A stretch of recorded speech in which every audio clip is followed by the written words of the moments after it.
మన ప్రభును మన రక్షకుడైన యేసుక్రీస్తు నామములో మీ అందరికీ నా హృదయపూర్వకమైన శుభాభివందనాలు తెలియజేస్తున్నాను. దేవుడు మిమ్మల్ని మీ కుటుంబాలను దీవించి ఆశీర్వదించునుగాక. ఆమేన్. సత్యం హెవెన్ మినిస్ట్రీ ద్వారా మన అనుదిన అంశము దానియేలు చిరజీవితము ఎలా. దేవుని ప్రజలారా, బబులోను చెర అయిపోయిన తర్వాత మాదియా పారసిక ఈ సామ్రాజ్యములో దానియేలు దర్యావేషు రాజు పరిపాలన కింద ఉంటూ వచ్చినాడు. అయితే ఈ దర్యావేషు రాజు తన రాజ్యం అంతటి పైన 120 మంది అధిపతులను నియమించాలనుకున్నాడు. ఈ 128 పైన 3 ప్రధానులను నియమించాడు. ఆ 3లో ముఖ్యుడు ఎవరంటే దానియేలు. ఈ దానియేలు అతి శ్రేష్టమైన బుద్ధి గలవాడు. దేవుని ప్రజలారా, మనిషిని బుద్ధి శ్రేష్టమైనదిగా ఉండాలి. బుద్ధి దేవుడు చూస్తాడు. తప్పిపోయిన కుమారుడు బుద్ధి వచ్చినప్పుడు తండ్రి ఎందుకు వచ్చినాడు అంటే బుద్ధి వలన దేవునికి దగ్గరవడము, లేకపోతే బుద్ధి లేకపోతే దేవునికి దూరం అవడము మానవుల్లో జరుగుతుంది.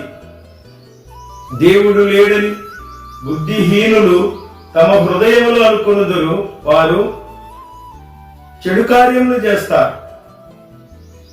దేవుని ప్రజలారా, బుద్ధిమంతులుగా మనం ఉండాల.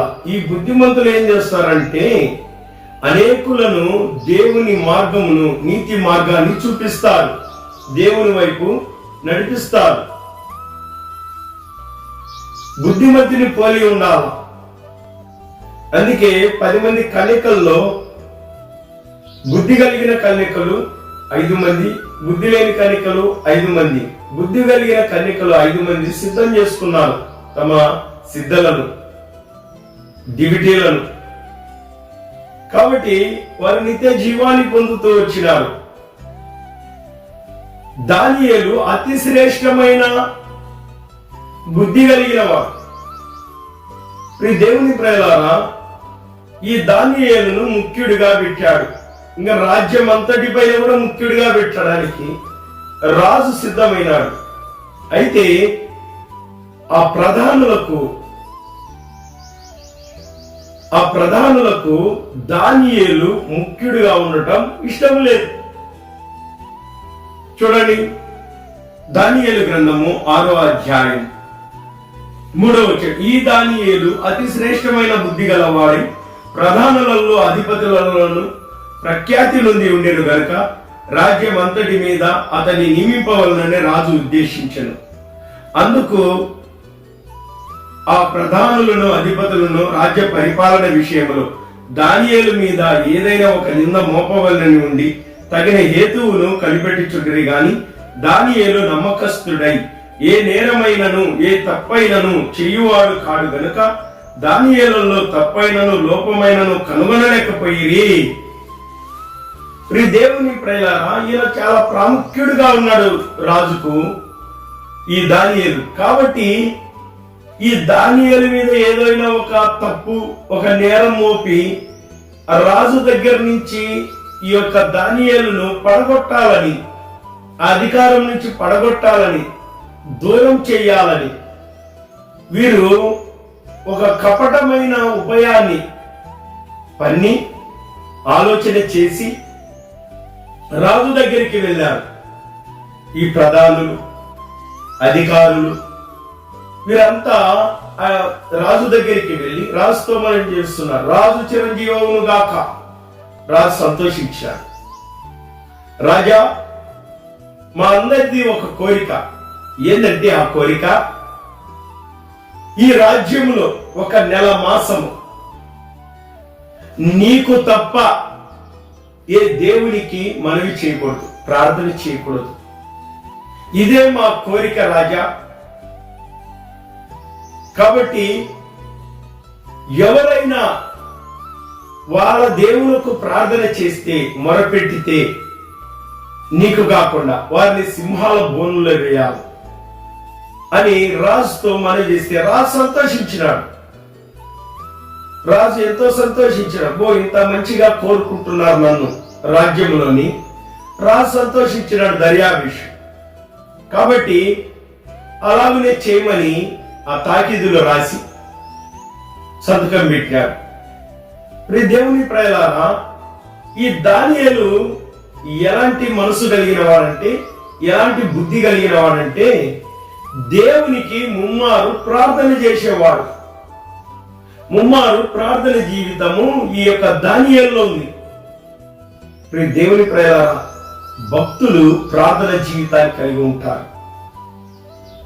దావీదు కూడా సాయంకాలమున, ఉదయకాలమున, మధ్యాహ్నమున ప్రార్థన చేశాడు 3 పూటల.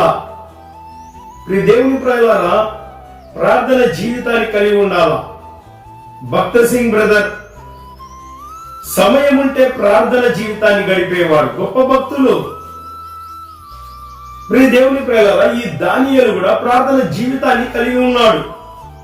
కాబట్టి ఇటు శాసనము విడుదలైందని తెలుసుకున్నా కూడా దానియేలు యథావిధిగా తన ఇంటికి వెళ్లి పైగది కిటికీ తెరిచి మోకాలు వేసి యెరూషలేము తట్టు చేతులు చాచి ప్రార్థన చేశాడు. దానియేలు ప్రార్థన చేస్తున్నాడన్న సంగతి ఎవరికి తెలుసు అంటే, ఈ ప్రధానులకు తెలుసు, ఈ అధికారులకు తెలుసు. ఇంకా దాంట్లో తప్ప ఏ దాంట్లో దానియేలును తప్పు పట్టలేదు. ఎందుకంటే నమ్మకస్తుడు. కొంచెంలో నమ్మకస్తుడు, ఎక్కువలో నమ్మకస్తుడు. కాబట్టి తప్పు కనుక్కోలేకపోయినారు. కాబట్టి దేవుని విషయంలో తప్పును కనుక్కోవడానికి, నేరం మోపడానికి ఒక ఆలోచన చేసి, ఇదిగో ఈ లాగున ప్రధానులు, న్యాయాధిపతులు, అధికారులు ఈలాగున వారు ప్రార్థన చేయకూడదని పెడుతూ వచ్చినారు. దేవుని ప్రజలారా, ఇలాంటి అనేకము ఈనాటి కాలంలో జరుగుతున్నాయా లేదా? ఆనాడు దానియేలు చెర జీవితంలో జరిగింది. ఇప్పుడు మన చెర జీవితంలో మనమేం చేయాలా? మరి ఎక్కువగా ప్రార్థన చేయాలి. మరి ఎక్కువగా దేవుని సన్నిధిని హత్తుకొని ఉండాలి. మరి ఎక్కువగా దేవుణ్ణి స్తుతించాలి. మరి ఎక్కువగా దేవుని పనిని మనం చేసేవారముగా ఉండాలి. దేవుని ప్రజలారా, అలా ప్రార్థన చేస్తానే వాళ్ళు పట్టుకున్నారు.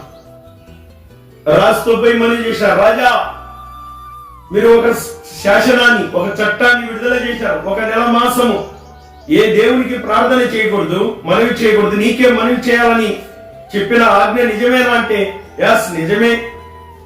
అయితే ఆజ్ఞను మీరితే సింహాల బోన్లో వేయాలా? ఎస్ బోన్లో వేయాలి. అయితే రాజా, మన రాజ్యంలో ఒక వ్యక్తి నీ ఆజ్ఞను ధిక్కరించినాడు. ఎవరు? నా ఆజ్ఞను ధిక్కరించింది, తీసుకొని రండి అంటే తీసుకొని వచ్చి నిలబెట్టారు దానియేలు. దానియేలు చూస్తానే రాజుకు భయం వచ్చేసింది. దేవుని ప్రజలారా, అతి శ్రేష్టమైన బుద్ధి గలవాడు, నమ్మకస్తుడు ఈ దానియేలు తప్పించడానికి ఎంతో ప్రయత్నం చేశాడు. దేవుని ప్రజలారా, ఈ యొక్క 2వ భాగాన్ని, ఈ యొక్క సింహాల బోన్లోకి, ఈ చెర జీవితంలో 2వ భాగాన్ని మనము తర్వాత ఎపిసోడ్లో విందాం. దేవుడి మాటలు దీవించును గాక. ఆమేన్. అందరికీ వందనాలు. God bless you.